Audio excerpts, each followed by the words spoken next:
근데 좋은 교회는 어떤 교회일까요? 여러분들이 생각하는 여러 가지 생각들이 있겠죠. 내가 생각할 때는 이런 게 좋은 교회다.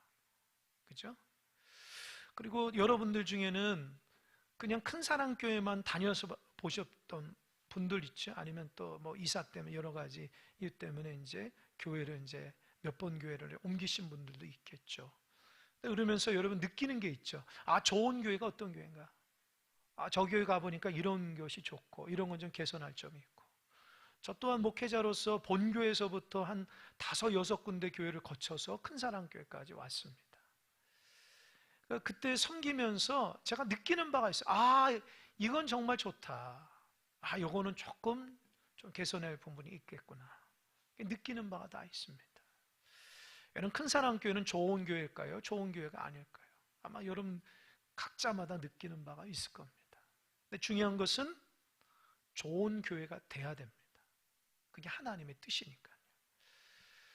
그 좋은 교회가 뭔가, 여러분 구약에서는 에스라 같은 사람은요, 하나님 말씀을 선포할 때에 온 백성들이 눈물을 흘리면서 몇 시간 동안 눈물을 무릎 꿇고 하나님 앞에 통에 잡았겠습니다. 왜 그럴까요? 그때는 말씀이 희귀한 시대였어요. 하나님의 음성을 듣는 것이 너무 귀한 시대였기 때문에 하나님 말씀을 들을 때에 온 몸과 마음으로 반응했어요. 하나님 앞에. 지금은 어떤 시대입니까? 사람들이 얘기합니다. 말씀의 홍수 시대에 산다. 핸드폰만 키면은 수없이 많은 목사님들의 말씀과 다 들을 수 있어요. 직접 그 교회 안 가도 됩니다. 근데 여러분 그거 아십니까? 말씀의 홍수 시대에 살지만 홍수가 나면 마실 물이 없는 거예요. 그러니까 뭐예요? 말씀의 홍수 시대에 살지만 이전보다도 우리의 신앙의 삶이 더 힘들어졌어요. 오늘 장로님 기도했던 것처럼 다 좋아졌는데 우리가 왜 연약해졌나? 말씀의 홍수 시대에 살지만 진짜 그 말씀이 내 삶 가운데 부딪히고 내 삶을 다스리고 내 삶을 삶 가운데 행동 가운데 나아가고 내 인격이 변화된까지는 가지 않는다는 거예요. 마실 물이 없는 거예요. 감동과 은혜가 사라진 시대에 살고 있습니다. 여러분 어떠십니까? 오늘도 이 말씀을 통해서 사람이 전하는 말이 아니라 고린도전서를 통해서 하나님께서 종을 통해서 지금 이 시간에 우리에게 전한다고 생각하시면서 말씀을 듣습니까? 그렇게 들으셔야 돼요. 하나님 말씀. 듣는 귀가 열려야 됩니다. 할렐루야. 하나님 지금 나에게 어떤 말씀하시나요? 여러분 70년대, 90년대까지는 교회가 엄청나게 부흥했어요. 목사님들 모이면 그때는 어떤 시대? 문만 열어두면 십자가만 탁 세우면 사람들이 밀려오는 시대였습니다. 그래서 그때는 교회마다 어떻게 해요? 가득가득 넘쳤어요. 그러니까 어떻게 해요? 교회를 더 확장하면 큰 교회를 세우면 더 많이 올 것이라 생각했어요. 그래서 교회들이 무리하게 빚을 내서 큰 교회를 세웠습니다. 여러분 지금 교회 건물 보고 교회 가는 사람 거의 없습니다. 건물이 크다 그래서 좋은 교회고 건물이 작다 그래서 안 좋은 교회고 그런 거 아닙니다. 그런 시대가 지났어요. 또 90년대 초에서 2000년대 초반에 보면은 소위 대형 교회가 형성이 됐는데 이 대형 교회가 아주 좋은 프로그램들을 쫙 해가지고 성도를 양육하는 데 좋은 프로그램을 하고 또 교회 시스템이 아주 좋고 또 목사님들도 아주 세련되게 설교해서 그래서 그 대형 교회로 많이 몰려갔습니다. 여러분 지금은 코로나가 3년째 되고 있는데 대형 교회라는 의미가 없어지고 사람들이 그 교회에 가면 카페가 있더라, 그 교회 가면 편의시설이 있더라, 그것 때문에 교회 가는 시대가 아닙니다. 좋은 양육 프로그램이 있고 좋은 시스템이 있기 때문에 참 그 교회 가면 좋더라, 그것도 옛날 말입니다. 여러분 좋은 교회라는 기준이 뭘까요? 좋은 교회가 되기 위해서 건물도 크고 편의시설도 멋지고 프로그램도 좋고 그런 여러 가지 것들을 많이 있으면 좋겠죠. 그러나 좋은 교회의 요인 중에, 원인 중에 또 항목 중에 하나 있지만 근본적인 것은 아닙니다. 여러분 성경이 말하고 있는 좋은 교회가 뭘까요? 오늘 말씀에서 우리 찾아봐야 됩니다. 오늘 본문은 고린도전서입니다. 고린도 교회 이야기입니다. 이런 고린도 교회가 세워질 때에 하나님의 전적인 은혜가 있었어요. 왜요? 고린도 지역은 상업이 발달된 음란한 도시였기 때문이에요. 도시 중앙에 아프로디테 신전이 있어서 그 신전 안에 여사제가 성행위를 통해서 제사하는 형태를 꾸몄어요. 그러니까 모든 고린도 교회 사람들은 성적으로 아주 타락한 동네였습니다. 또 한 가지는 헬레니즘 문화권이 일어났기 때문에 철학이 발달되고 토론이 발달되고 지혜가 발달되고 새로운 학문들이 자꾸 일어나니까 사람들이 똑똑했어요. 여러분 생각해 보세요. 사람들이 똑똑한다는 게 복음을 받아들이기 힘든 거예요. 여러분은 예수님이 나를 위해서 십자가에 달려 돌아가신 줄 믿으십니까? 믿으시면 아멘 한번 해보세요. 믿으십니까? 세상 사람이 나가서 물어보세요. 안 믿어요. 왜요? 어떻게 창조자가 피조물을 만들어 놓고 피조물로 죄를 졌는데 피조물을 쓸어버리고 새롭게 만들면 되지, 어떻게 창조자가 내려와가지고 십자가에 대신 죽어요? 그런 어리석은 그 창조자가 어디 있어요? 안 믿는다고요. 고린도 교회는 똑똑한 사람들이었기 때문에 그걸 믿지 못하는 동네였어요. 그런데 하나님의 은혜로 사도 바울을 통해서 교회가 새로워졌습니다. 할렐루야. 그래서 복음은 선물이에요. 믿음은 선물이라는 거예요. 도저히 저 사람 믿을 수 없을 것 같고 변화되지 않을 것 같은데 주님이 저 안에 들어가면 삶이 달라지고 인격이 달라지고 새로워지고 믿으시기 바랍니다. 수많은 사람들이 예수님 속에서 변화됐습니다. 수많은 곳에서도, 사막 같은 곳에서도, 저기 북극에 있는 곳에서도 하나님의 교회가 오직 아마존에도 교회가 세워졌어요. 도저히 납득이 안 되는 곳에서도 하나님께서 그곳에서 교회를 세운 거라고요. 이게 하나님의 역사가 아닌 것은 뭡니까? 고린도 교회는 죄가 많았기 때문에 은혜도 많았죠. 하나님 그들에게 은혜를 주셨는데 놀라운 은혜를 많이 줬어요. 기적이 많이 일어났어요. 그래서 고린도 교회는 우리 교회는 기적이 일어나는 교회구나 좋아했어요. 사도 바울이 1년 6개월 동안 고린도 있다가 에베소로 가는데 들려오는 소식들 보니까 교회가 엉망진창이 됐다는 거예요. 왜요? 문제가 너무 많아요. 고린도 교회에 있을 때 사도 바울은 몰랐는데 그걸 떠나보니까 고린도 교회 성도들이 믿음으로 바로 쓴 거 아니야. 그것 중에 가장 중요한 것 중 하나가 뭐냐? 분파가 있었어요. 우리 잘 아는 것처럼 바울파, 베드로파, 게바파, 그리스도파, 아볼로파. 교회 안에 이게 다 지금 4명의 그 목회자거든요. 목회자 중심으로 자기 스타일에 맞는 사람들이 다 붙은 거예요. 나는 아볼로처럼 말씀 중심의 사람 목회자가 아니죠. 우리 그 말씀 중심의 사람 모여라. 교회 안에서도 그런 교회가 있었고, 바울처럼 아주 기적을 일으키고 역사하는 그런 것들을 좋아하는 사람들은 또 바울파 붙였고, 게바는요 전통을 중요시하고 또 뭡니까? 직제를 중요시하는 그 사도 베드로를 중심으로 하는, 수장인 베드로를 중심으로 하는 그 사람들이 따는 무리가 있어요. 그러니까 교회가 있는데 교회 안에 다 교회가 다른 거예요. 하나가 되지 않은 거예요. 안타까운 거죠. 보기에는 좋을 것 같은데, 다양한 것 같은데 그들 마음이 하나가 안 됐어요. 두 번째, 교회 안에 음란이 여전히 있었어요. 세상에 있던 음란이 그대로 교회 안에 변화되지 않은 사람들이 교회 안에도 음란의 행위를 하는 사람도 있었고, 또 교회 안에 소송이, 고소가 남발해서 세상 사람들이 고소고발하는 것처럼 교회 안에서도 고소고발을 남발하고 있었어요. 또 예배 시간에 여러분 카톨릭 가면 그 수건을 이렇게 흰 수건을 쓰잖아요. 그 흰 수건을 여자분들이 써야 되냐 말아야 되냐 때문에 또 문제가 있었고, 또 부활이 정말 있느냐, 그 부활이 있으면 어떤 식으로 있느냐 논쟁이 많았고, 또 오늘 본문에서는 은사에 대한 논쟁이 있었어요. 오늘 본문은 은사에 대한 논쟁에 대한 얘기예요. 여러분 한번 얘기해 보세요. 여러분 어떤 은사를 받으셨습니까? 하나님은 우리에게 모두 다 한 가지 이상은 은사를 줍니다. 다 은사를 주세요. 나는 아무것도 없는 것 같은데 아닙니다. 은사를 주십니다. 그걸 몰라서 그래요. 하나님께서 고린도 교회에 은사를 많이 주셨는데 다양한 은사를 주셨어요. 병 고치는 은사, 섬김의 은사, 저처럼 가르치는 은사, 하여튼 여러 가지 은사를 주겠죠. 권위 은사를 주고, 또 한 가지는 방언의 은사를 준 거예요. 그런데 그 은사를 갖고 하나님의 은사를 받은 사람들이 처음에는 너무 기뻐서 좋았는데 나중에는 그 은사가 자기만 최고라고 생각해서 그 은사를 순위를 매기는 거예요. 그러니까 예를 든다면 그런 거예요. 지금 이렇게 공적인 예배를 탁 드리고 있는데 어떤 사람이 탁 일어나가지고 방언을 막 해요. 그러니까 사람들이 이 공적인 예배의 목회자의 이 말씀에 집중하는 것이 아니라 방언하는 사람의 말에 집중해요. 근데 무슨 소리인지 몰라요. 저 사람이 천사의 말, 하나님의 말씀하신 것처럼 절제가 없는 거예요.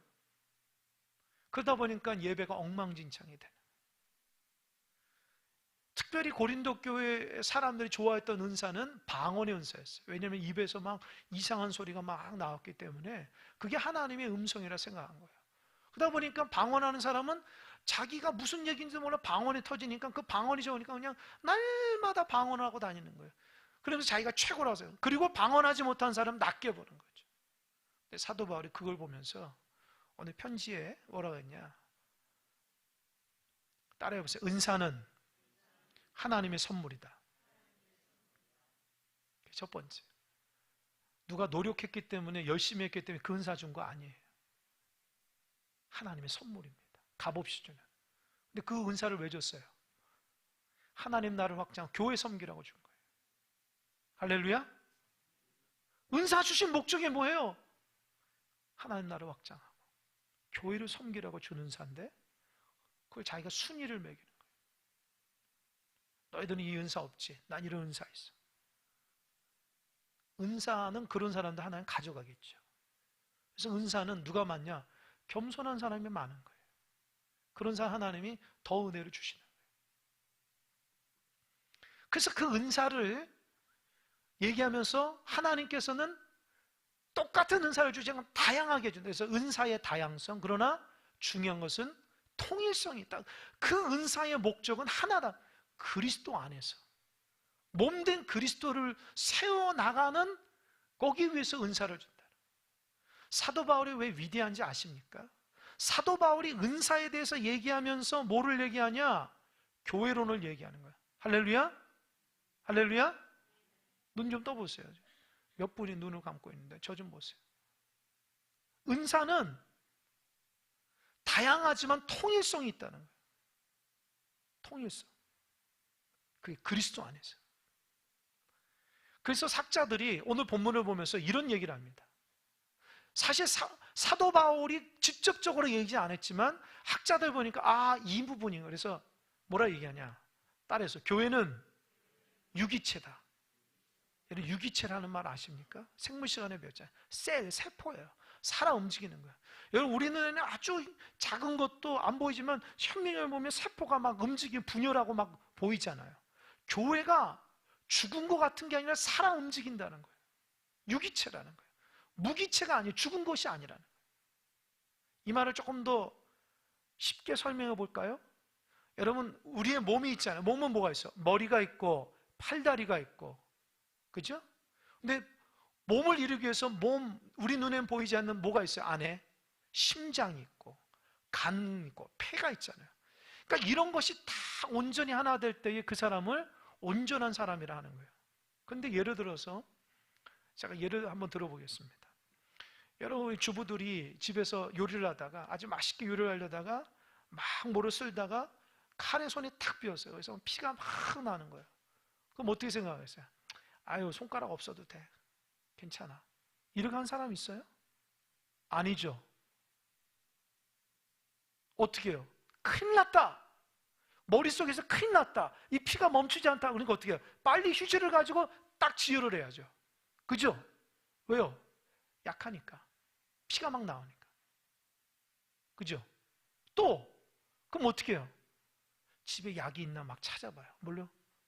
눈으로 발을 움직이면서. 아무리 찾아도 없는 거예요. 그럼 어떻게 해요? 빨리 약국으로 달려가는 거죠. 약국으로 갑니다. 뭐가 있어야 돼? 다리가 있어야죠. 갑니다. 가서 의사 만났어요. 약사 만나면 어떻게 해요? 보고 말하잖아요. 눈으로 보고 말하잖아요. 내가 요리하다가 다쳤는데 어떻게 지혈을 해야 되는데 약 좀 주십시오. 그 입을 얘기하면 그 돈을 지불해서 그거 가져오잖아요. 그 손을 들고 또 걸어서 집에 와요. 그럼 약을 뜯어서 연고를 바르고 거기서 밴드를 붙여가지고 잘 이렇게 한 다음에 어떻게 해요? 그때서야 조금 안심하죠. 그리고 나서 여러분 어떻게 해요? 그것이 아물 때까지 우리의 모든 신경은 그 다친 손가락에 있는 거예요. 그죠? 어떻게 해요? 세수할 때 조심하고 무거운 거 들면 안 되고 그렇게 하잖아요. 그리고 완전하게 잘 회복됐을 때 어떻게 해요? 그제서야 마음이 안도합니다. 또 한 가지 여러분 생각해 볼 게 있어요. 우리는 겉으로는 보이지만 우리 내면에서는 이 칼을 통해서 병균이 우리 안에 들어오면 우리 몸에 안 좋은 것이 들어올까? 우리 몸은 온통 그 안에 들어온 병균을 죽이기 위해서 어떻게 싸운다고요. 우리 눈에 보이지 않는 백혈구라든지 여러 가지로 해가지고 싸우잖아요. 우리 몸 안에 있는 병균을 죽이기 위해서. 그죠? 은사도 똑같고 교회도 똑같아요. 하나님이 주신 은사들이 그리스도 안에서 한 몸인데 이게 자꾸만 내가 높다, 내가 낮다 순위가 될 수 없어요. 왜요? 한 몸인데 나는 손이 최고라고 생각해. 눈이 그러지. 웃기지 마. 입이 그래. 나는 최고라고 생각해. 발은, 응? 내 심장은, 내 머리는 다 소중하다고 얘기해요. 이해되시죠? 이게 유기체, 지체론이에요. 지체론. 얘는 교회가 나와 하나님의 관계라고 생각하는 것도 귀하지만 교회 안에서는 내가 교회 안에 그리스도의 몸으로서 하나의 지체로서 붙어 있는 거예요. 붙어 있음으로 인해서 어떻게 해요? 나만의 역할을 감당할 때에 그 유기체적인 교회가 움직이는 거예요. 여러분 팔이 고장났어요. 어떻게 해요? 얼마나 힘들어요. 그죠? 여러분 교회 안에서 팔 같은 지체들이 고장이 났어요. 어떻게 해요? 괜찮아, 팔 없어도 돼. 이렇게 하나요? 아니죠. 그 팔을 고쳐, 기능을 회복해야 되겠죠. 이해되십니까?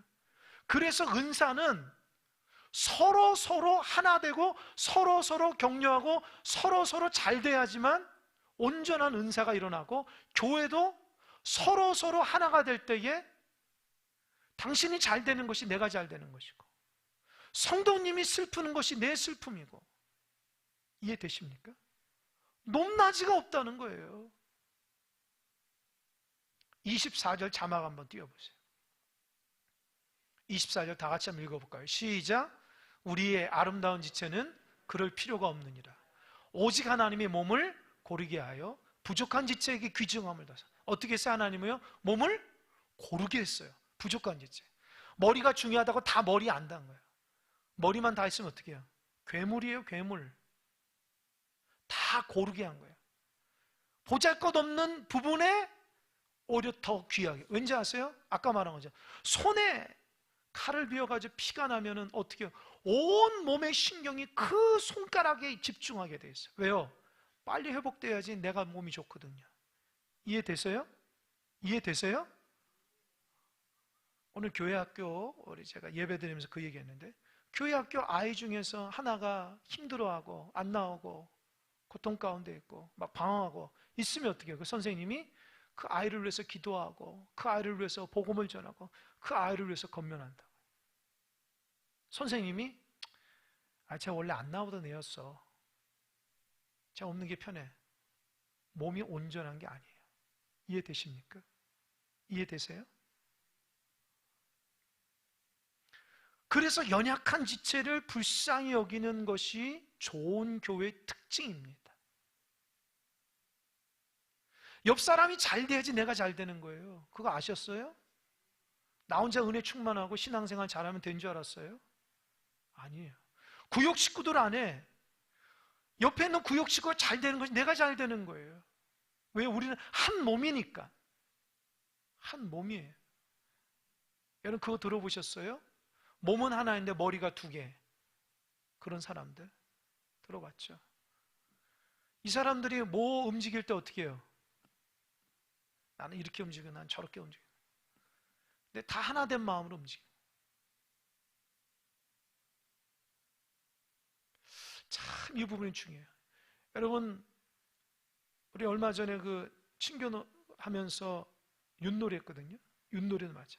우리 체육대회 할 때 2인 3가 2인 3. 세 사람이 묶어가지고 한 몸으로 만들어서 걸어가는 거예요. 그럼 어떻게 해요? 그 중에 하나가 운동 잘하는 사람이 있고 둘 다는 운동 못해요. 두 사람 운동 못해요. 그럼 어떻게 해요? 어떻게 해요? 운동 잘하는 사람이 막 앞서 나가면은 두 사람은 어떻게 해요? 넘어지죠? 그럼 어떻게 해요? 보조를 맞춰야죠. 어떤 보조를 맞춰요? 야, 너 힘들지? 어떻게 할까? 나 한번 가봐. 그렇게 해요?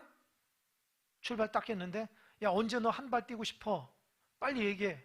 내가 맞춰줄게. 그렇게 하나요? 아니죠. 잘하는 사람이 어떻게 해요? 야, 힘들지만 내가 보조 맞춰줄 테니까 잘 들어. 왼발, 오른발, 왼발, 오른발부터 시작하자. 알았어? 왼발, 오른발, 왼발. 그게 익숙하면 왼발, 오른발, 왼발, 오른발. 이해되십니까? 이해되세요? 만약에 세 사람 중에 두 사람이 잘하고 한 사람 못하면 어떻게 해요? 더 수월하겠죠. 왜요? 옆 사람이 도와주니까. 자기가 발이 힘들면은 같이 힘을 내서 내니까 나가는 거예요. 교회가 그런 것이 하나가 돼야 돼요. 누가 넘어지고 쓰러지고 나는 뭐 보잘것도 없어, 나는 뭐 아무것도 아니야, 그렇게 생각하면 몸 전체가 병드는 거예요. 건강한 몸이 어떻게 해요? 괜찮아, 내가 너 도와줄게, 내가 모든 에너지 쏟아서 너 해줄게. 이유가 뭐야? 너가 잘 돼야지 내가 잘 되는 거거든요. 그리스도의 몸이잖아요. 이해되십니까? 점점 신앙생활하면서 개인주의, 나와 하나님과의 관계만, 그것도 나쁘진 않아요. 근데 교회로는, 지체로는 그거를 얘기하지 않아요. 하나님이 원하시는 완벽한 교회는 없습니다. 왜? 우리가 완벽하지 않은데 어떻게 완벽해요? 그럼 어떻게 해야 돼요? 서로 지체의식을 가지고 당신이 잘 되는 것이 내가 잘 되는 것이고, 당신이 잘 되면 내가 박수 쳐주고, 힘들어하면은 손 붙잡고 이렇게 세우는 것이 좋은 교회의 특징이라는 거예요. 여러분, 그런 교회가 사람이 적다고 해서 하나 되고 사람이 많다고 해서 하나 되지 못하고 그래요? 여러분, 군대 가보세요. 엄청 많은데도 하나 되잖아요. 한 정신으로. 제가 이번 주간에 이 말씀을 묵상하면서 제가 은혜를 많이 받는데요, 목양실에서 TV를 탁 트는데 뉴스를 보려고, 뉴스에 뭐라고 하냐면, 보신 분 주세요. 광주 정신이라고 탁 나오더라고요. 거기 보니까 우크라이나 전쟁을 통해서 수많은 사람들이 전쟁 난민이 됐는데, 우리 광주에 있는 고려인 마을에서 그 사람들을 모금해서 차 비행기로 모시고 오시고, 그러면서 그 문구가 뭐냐? 우는 자들과 함께 울라. 그러면서 과거에 5.18 때 일어났던 사람들이 다 서로를 격려하면서 민주주의를 이루기 위해서 애쓰고 쓰고, 우는 자들과 함께 올라. 근데 그걸 딱 보는 순간 광주 정신 딱 제보세요. 우리 교회는 예수 정신이 있어요.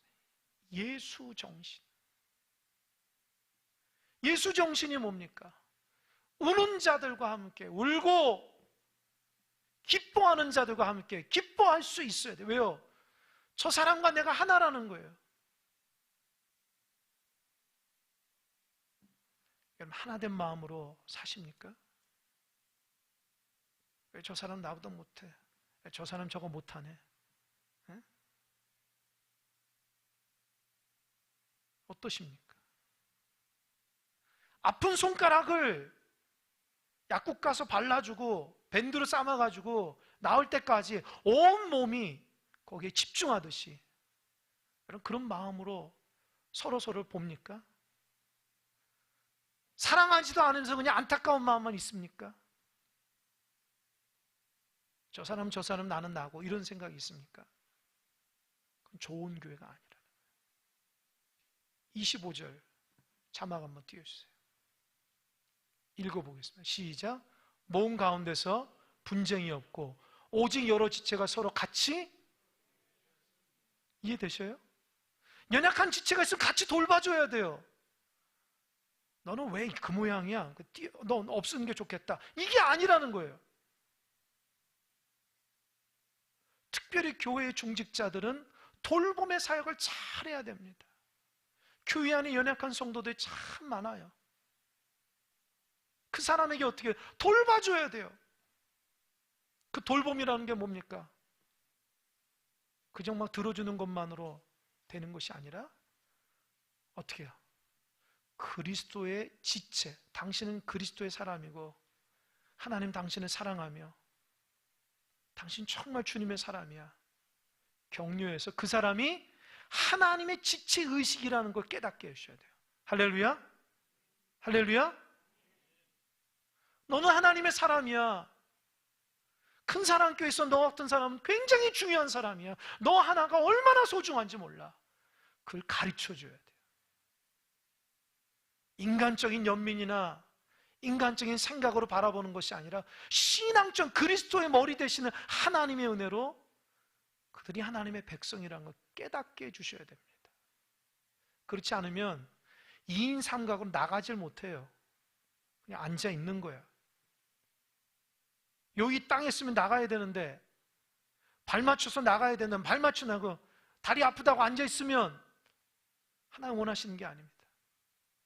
그 수준에 맞게끔이라도 하나 둘 너 조금만 가면 될 수 있어 맞춰줘야 돼요.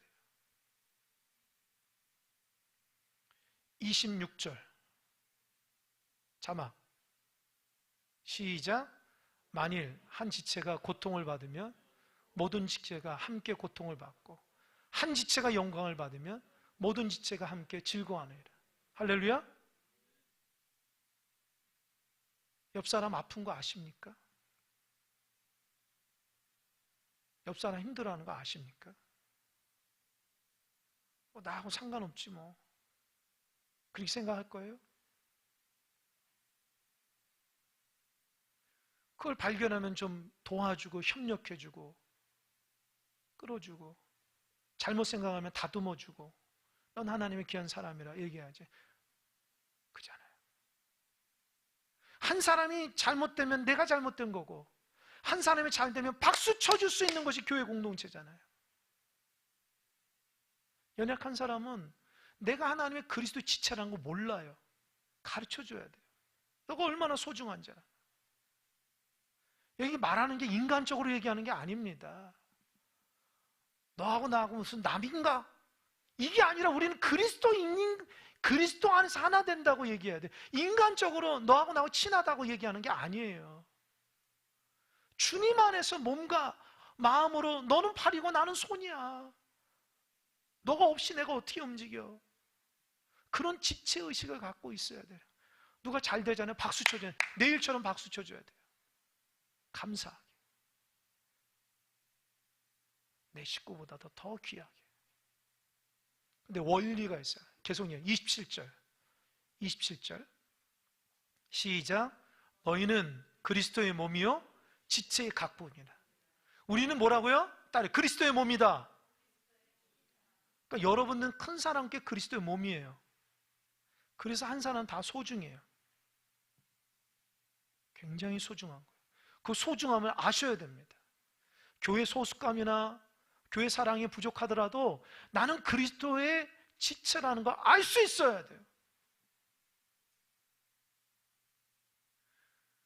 그 지체 의식 속에서 교회를 바라봐야 돼요. 그게 없이는 내 눈으로 바라보면 그 사람 없어도 돼요. 그러나 주님의 눈으로 보면은 그 사람 없으면 안 돼요. 늘 연약한 종들, 늘 힘들어하는 사람들, 그 사람이 얼마나 귀한 줄을 깨달아요. 그 사람들도 깨달아야 돼요. 교회가 지체이기 때문에 소중한 거예요. 세상의 직장은 다니다가 사표 내면 그만둬도 되잖아요. 교회는 그런 것이 아닙니다. 교회는 지체이기 때문에 내 몸이 떨어져 나가는 거 똑같은 거예요.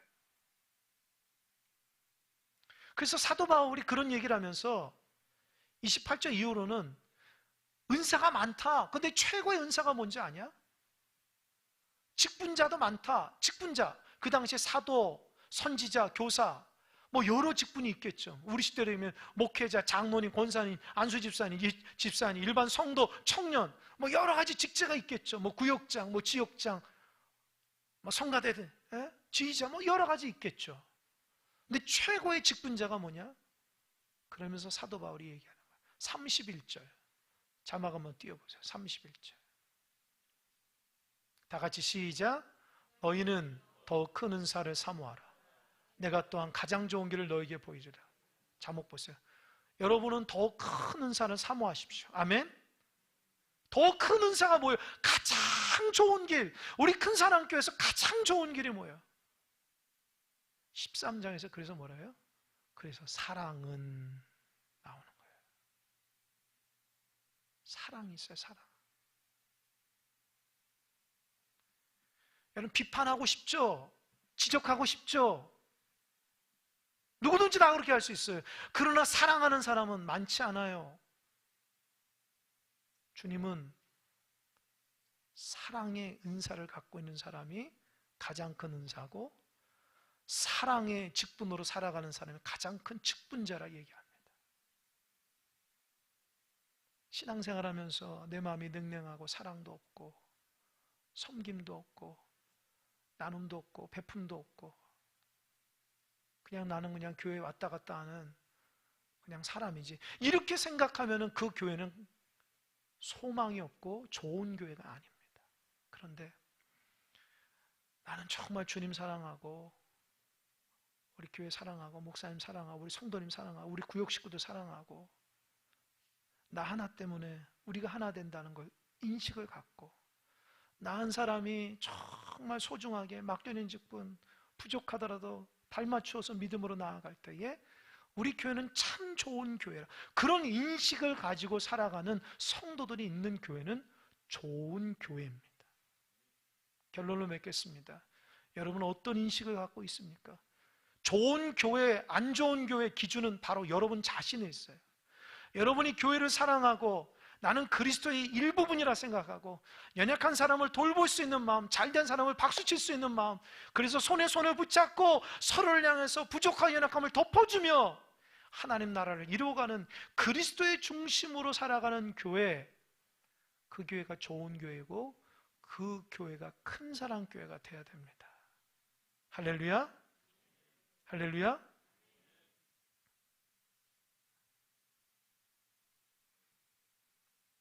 여러분 어떻게 신앙생활 하고 싶습니까? 좋은 교회 만들고 싶어요? 형편없는 교회 만들고 싶습니까? 지체의식을 가지십시오. 나 한 사람이 얼마나 소중한 줄 알고 그 사람이 잘 돼야 내가 잘 된다는 생각 꼭 하십시오. 그 사람을 높여줘야지 나도 높임받고, 그 사람이 아프면 나도 아프고, 그 사람이 좋은 일 있으면 나도 좋은 일 있고, 그런 생각을 가지고 신앙생활하고 주님의 귀한 지체로서 직분을 감당할 때에 그것이 아름다운 좋은 교회입니다. 아멘? 남이 못 되는 것을 즐겨하거나 남이 안 되는 것을 고소하게 생각하거나 내가 그럴 줄 알았어 그렇게 생각하면 그건 좋은 교회가 아닙니다. 그 사람의 연약함을 덮어주고 저 사람이 저렇게 된 건 나 때문이다. 옆에 있는 지체들이 든든하게 붙들어주고 하나님 사랑 깨닫게 하고 더 사랑을 감싸고 했으면 연약하지 않을 텐데, 그런 생각을 가지고 있어야지 우리 큰사랑교회가 하나님 앞에 좋은 교회가 될 것입니다. 여러분 저도 부족하고 여러분도 다 부족합니다. 부족한 사람들이 만나서 아름다운 교회를 이룰 때는 주님 중심으로 하나 되는 것밖에 없습니다. 사람 늘어나고 교회가 시스템이 좋아지고 건물이 커지는 건 목표가 아니라 내가 도저히 용납할 수 없는 사람도 용납해주고 사랑할 수 없는 사랑해주는 그 마음의 도량이 점점 커지고 마음에 대한 신앙이 사랑으로 나아갈 때에 그 교회는 사랑이 넘치는 좋은 교회가 됨을 믿으시기 바랍니다. 꼭 그런 교회가 되시길 바랍니다. 아멘. 기도하겠습니다.